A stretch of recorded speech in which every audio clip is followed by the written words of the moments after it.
অভ্যেস হয়ে গেছে না লক্ষ্মী ভান্ডার নিয়ে, কিন্তু এটাও পরিষ্কার জানা উচিত। সবাই এই দান ধ্যানে সবাইকে দেওয়া হবে, এই অভ্যাস খারাপ করে দিচ্ছে টিএমসি। এটা সবাইকে বুঝতে হবে, এটা চলতে পারে না।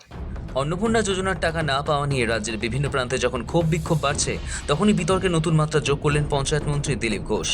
17ই আগস্ট থেকে এই মাসের অন্নপূর্ণা যোজনার টাকা উপভোক্তাদের ব্যাংক অ্যাকাউন্টে জমা দিতে শুরু করেছে পশ্চিমবঙ্গ সরকার। তবে এই অন্নপূর্ণা যোজনার টাকাই না মেলায় রাজ্য জুড়ে ক্ষোভের আগুন আরও তীব্র আকার নিয়েছে। মুখ্যমন্ত্রী শুভেন্দু অধিকারীর প্রতিশ্রুতি অনুযায়ী নির্দিষ্ট সময়ের মধ্যে যোগ্য উপভোক্তাদের অ্যাকাউন্টে 3,000 টাকা না ঢোকায় বৃহস্পতিবার দুপুর থেকেই জেলায় জেলায় বিক্ষোভ শুরু হয়েছে।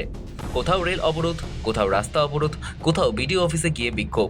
উত্তর থেকে দক্ষিণ অন্নপূর্ণা যোজনার টাকা না পেয়ে জেলায় জেলায় বিক্ষোভের বিস্ফোরণ। প্রকৃত যোগ্যদের বদলে তুলনায় সচ্ছল পরিবারের নাম তালিকায় ঢুকে পড়েছে বলেও অভিযোগ উঠেছে। এই পরিস্থিতিতে খোদ রাজ্যের পুরমন্ত্রী অগ্নিমিত্রা পল আসরে নেমে প্রতিবাদী মহিলাদের ধৈর্য রাখার বার্তা দিয়েছেন। তবে পঞ্চায়েত মন্ত্রী দিলীপ ঘোষ যে মন্তব্য করেছে তাতে ক্ষোভের আগুনে ঘি পড়তে পারে নিঃসন্দেহে। কারণ তার কথায়, মহিলাদের ঢালাও লক্ষ্মীর ভাণ্ডার দিয়েই তৃণমূল অভ্যাস খারাপ করে দিয়েছে।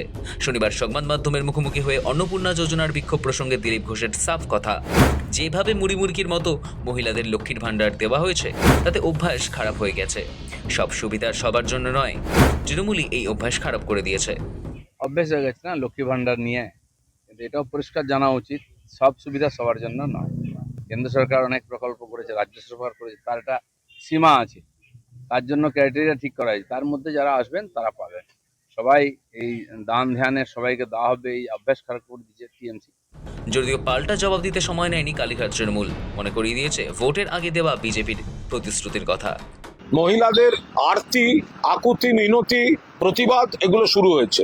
অবিলম্বে সরকারের হস্তক্ষেপ করা দরকার এবং নির্বাচনের আগে, ভোটের আগে তারা যে প্রতিশ্রুতি দিয়েছিলেন, অর্থাৎ লক্ষ্মীর ভাণ্ডার যারা পাবেন তারা সবাই অন্নপূর্ণা 3,000 টাকা করে পাবেন।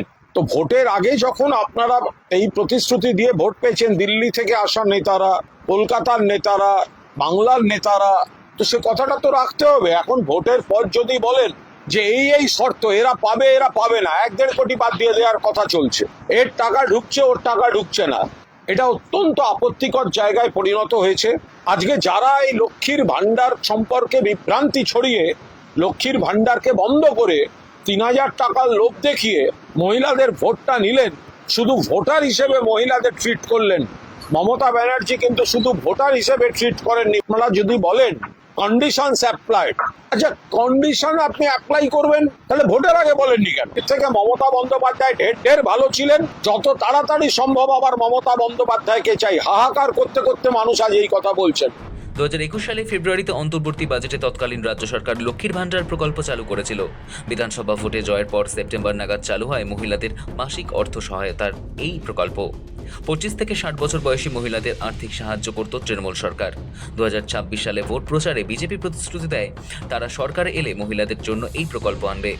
সকলেই ডাবল টাকা পাবেন, 3,000 টাকা করে দেওয়া হবে। তবে ভোটে জয়ের পর অন্নপূর্ণা যোজনার নামাঙ্কিত প্রকল্পের সুবিধা কারা পাবেন কারা পাবেন না পরিষ্কার করে দেয় বিজেপি। তারপরেও জটিলতা, বহু মহিলার অভিযোগ তারা যোগ্য হয়েও বঞ্চিত। অনেকে টাকা পাচ্ছেন, তারা এই ভাতা পাননি। 2 সপ্তাহ আগে প্রশাসন আশ্বাস দিয়েছিল অন্নপূর্ণা যোজনার যোগ্য উপভোক্তা বলে যারা বিবেচিত হবেন তারা 17ই আগস্ট থেকে টাকা পাবেন। তারপরেও অনেকের ব্যাংক অ্যাকাউন্টে টাকা না ঢোকায় শুরু হয় অশান্তি।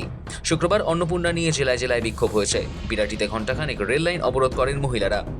এসবের মাঝেই দিলীপ ঘোষের মন্তব্য সেই ক্ষোভের আগুনে ঘি ফেলতে পারে নিঃসন্দেহে। সব মিলিয়ে অন্নপূর্ণা যোজনা এখন রাজ্য রাজনীতির অন্যতম আলোচিত বিষয়। আগামী দিনে বঞ্চিতদের অভিযোগ কিভাবে মেটানো হয় এবং প্রকৃত যোগ্য উপভোক্তারা কবে টাকা হাতে পান, এখন সেদিকেই নজর। শফিক সান্যালের রিপোর্ট, সময় কলকাতা।